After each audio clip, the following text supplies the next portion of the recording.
Ko ba ay overdue ngayon sa online lending app? Yung pakiramdam na lagi may nagko-call sa'yo at may nagte-text ng ilang beses. Tapos parang gusto mo na lang biglang mawala. Pero listen, hindi pa katapusan ng mundo. May tamang steps nga para ma-handle mo yung stress mo. This video nga ay sasabihin ko sa'yo kung paano mo nga ba ma-handle yung stress mo. Hindi yung panay tago ka na lang, hindi yung panay ignore ka na lang. Kasi ang reality kapag tinatakbuhan mo or wala ka talagang ginagawa, mas lalala yung problema mo. Sa video nga na ito, ay ipapaliwanag ko sa inyo kung ano nga ba yung mangyayari kapag overdue ka. Ano mo nga ba i-handle yung mga tawag at text? Paano nga ba makipag-usap sa mga nagpapautang na yan? Paano maiwasan mangutang ulit? At syempre, paano nga ba ikaw makakabangon muli? Mag-stay ka lang hanggang sa dulo kasi ang pinakahuli ang importante.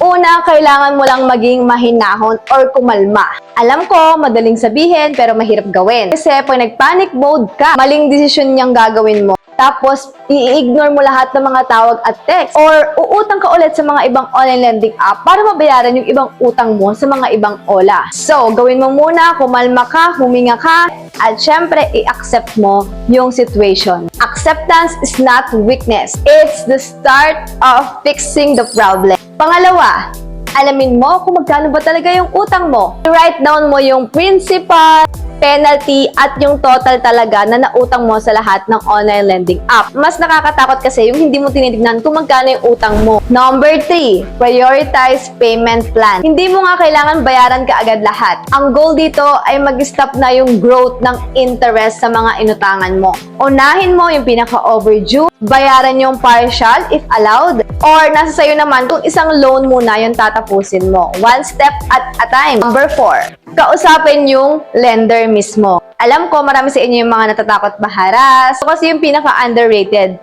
Totoo niyan, kailangan mo talagang kausapin yung lender. Sabihin mo, may fini-face ka na financial difficulty and if possible, pwede ka bang mag-arrange ng kung kailan mo talaga siya kayang bayaran. Bakit importante to? Kasi nagpapakita ka na may intention ka pa din magbayad sa kanila.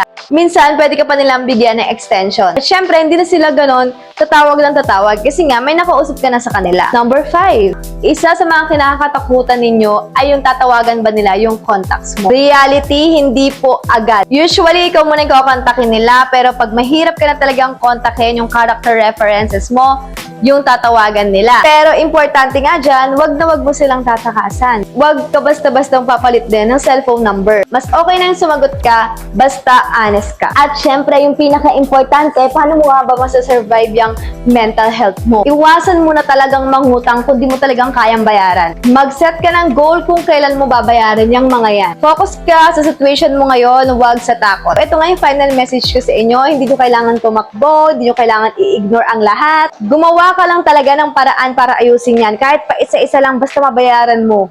Kahit dahan-dahan, basta gumalaw ka. If helpful tong video na ito, comment ka lang at i-share mo nga yung experience mo sa mga online lending app na mga naniningil sa'yo. Again, kumalma ka at gumawa ka ng solusyon.